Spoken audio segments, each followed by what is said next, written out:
Hello YouTube, this is नोबारुंजाना और इस वीडियो में हमने first law of thermodynamics applied to flow processes पढ़ेंगे।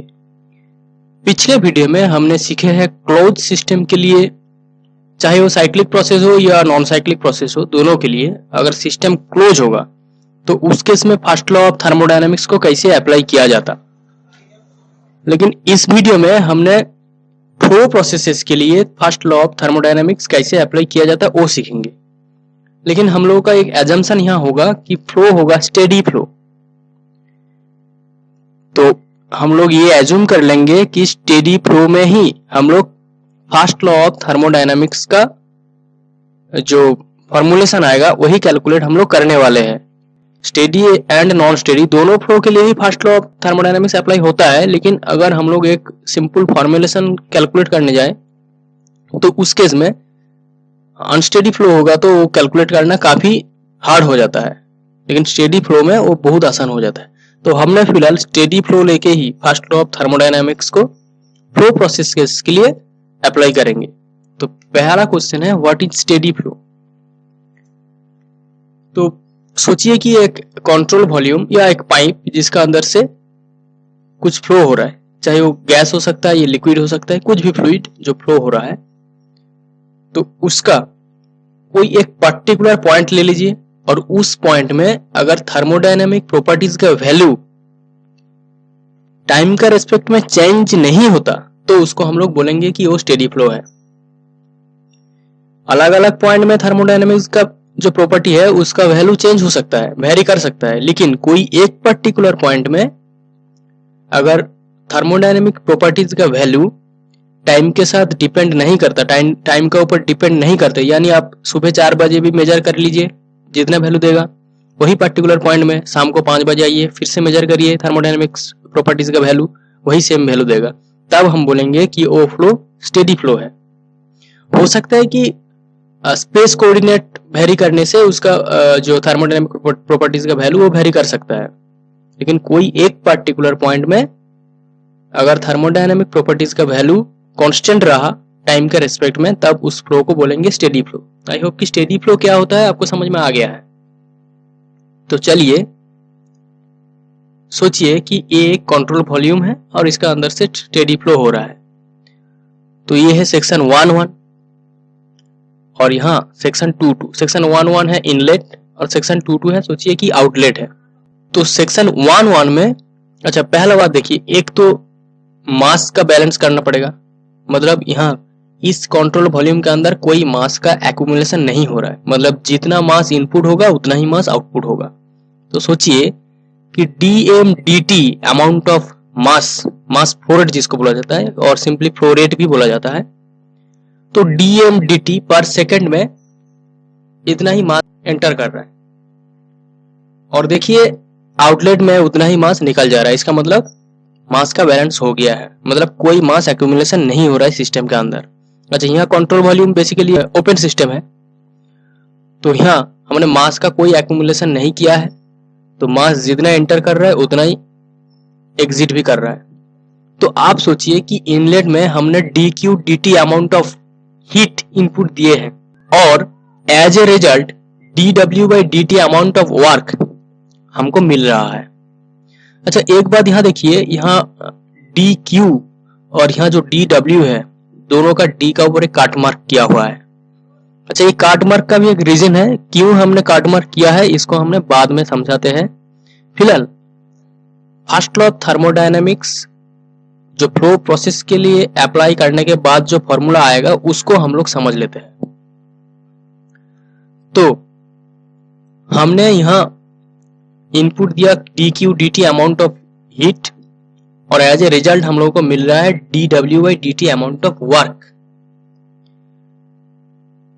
तो ऐसा बात नहीं है कि सिर्फ यहाँ dq/dt ऑफ एनर्जी यहाँ इनपुट हो रहा है, तो यहाँ से जो फ्लो आ रहा है उसके साथ भी कुछ एनर्जी इनपुट हो रहा है। तो सोचिए किस तरह टाइप का एनर्जी हो सकता है, वो काइनेटिक एनर्जी होगा, पोटेंशियल एनर्जी होगा और कुछ इंटरनल एनर्जी ही होगा। तो सोचिए कि पर केजी में जो काइनेटिक एनर्जी होगा वो होगा EK1 इनलेट में और पोटेंशियल एनर्जी EP1 और इंटरनल एनर्जी को सोचिए U1। ये सब पार केजी यूनिट में है, यूनिट को ध्यान में रखिए, पार केजी यूनिट में है। सिमिलरली आउटलेट में भी फ्लो के साथ कुछ एनर्जी बाहर जाएगा और वो काइनेटिक एनर्जी फॉर्म में बाहर जाएगा, पोटेंशियल एनर्जी और इंटरनल एनर्जी, इस तीन एनर्जी का फॉर्मेट में ही बाहर जाएगा। तो उस केस में हम लोग EK2, EP2 और U2 एज्यूम कर लिया, ठीक है। अब इसका वैल्यू क्या होगा देखिए। अब ये काइनेटिक एनर्जी पर, तो सोचिए कि इनलेट वेलोसिटी V1 है, तो काइनेटिक एनर्जी कितना होगा, हाफ mv²। लेकिन हमने पार केजी का हिसाब में काइनेटिक एनर्जी कैलकुलेट करेंगे, तो उसका वैल्यू क्या होगा, हाफ v1²। सिमिलरली आउटलेट में भी हाफ v2², क्योंकि आउटलेट में वेलोसिटी को हम लोग v2 एज्यूम कर लिया। अच्छा, पोटेंशियल एनर्जी में आ जाइए। पोटेंशियल एनर्जी क्या होता है, mgh, h मीन्स हाइट, लेकिन हमने थर्मोडायनेमिक्स में हाइट को हमेशा z दे के डिनोट करेंगे।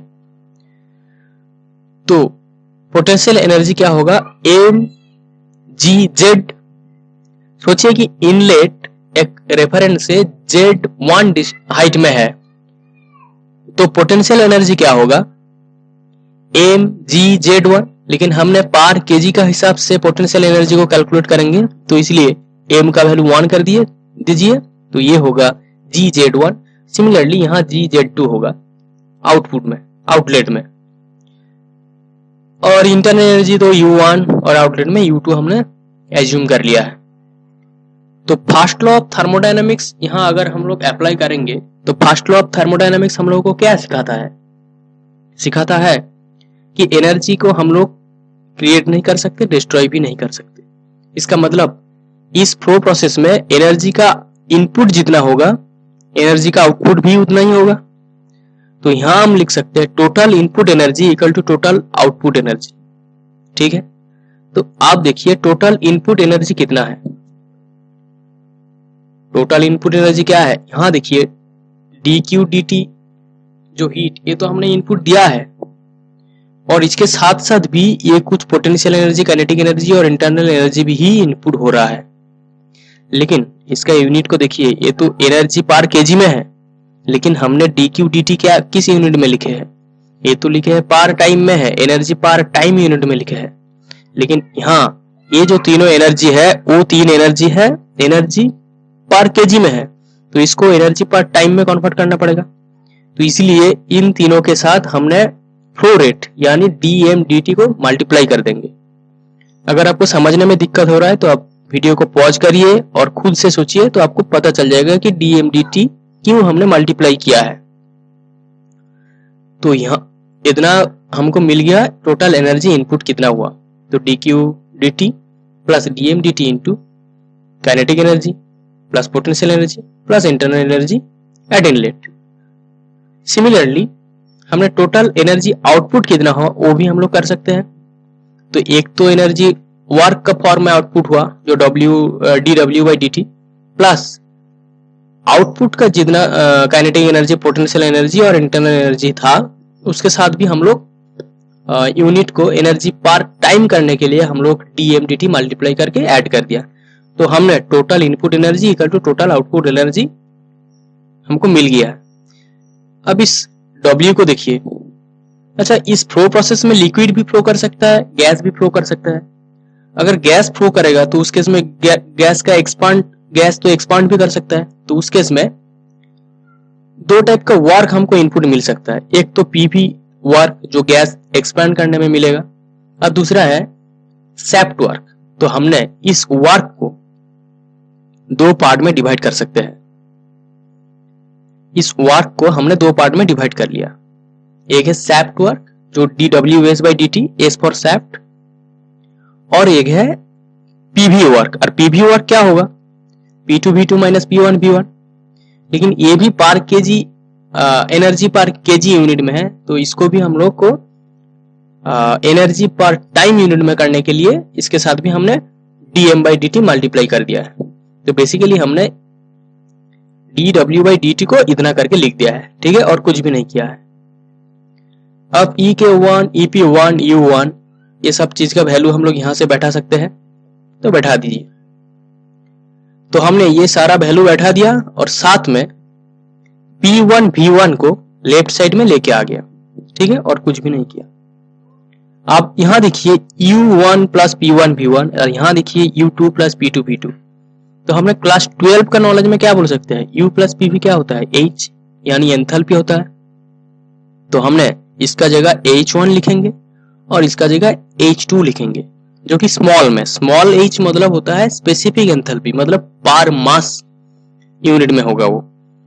तो हमने कुछ नहीं किया, सिर्फ यहाँ H1 लिख दिया और यहाँ H2 लिख दिया है।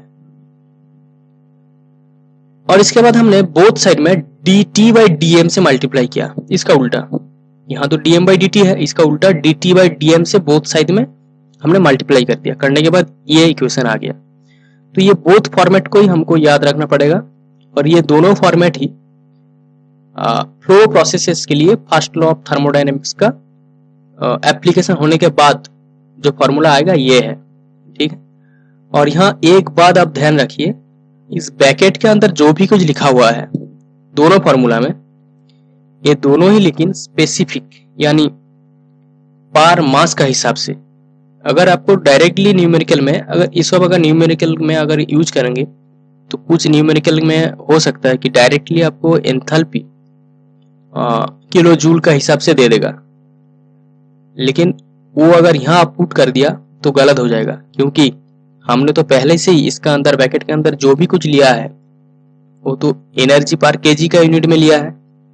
वो आपको भी यहाँ जो भी कुछ बैठाना है वो होगा एनर्जी पर केजी, यानी स्पेसिफिक फॉर्मेट में होना चाहिए, तब जाके आपका न्यूमेरिकल सही होगा। अब हमने देखेंगे कि टी क्यू का, डी का ऊपर काट मार्क क्यों है और टी डब्ल्यू का, डी का ऊपर एक काट मार्क क्यों है। तो चलिए देखते हैं। बेसिकली डी वी जहां काट मार्क नहीं है इसको बोला जाता है एग्जैक्ट डिफरेंशियल, और जहां काट मार्क्स है इसको बोला जाता है इनएग्जैक्ट डिफरेंशियल। तो चलिए एक एग्जांपल लेके देखते हैं। सोचिए कि ये पीवी कर्व है जहां एक प्रोसेस स्टेट 1 टू स्टेट 2 में गया है। तो इस केस में अगर हमने डीवी को इंटीग्रेशन किया स्टेट 1 टू स्टेट 2 के लिए, तो रिजल्ट क्या आता है, रिजल्ट आएगा V2 माइनस V1।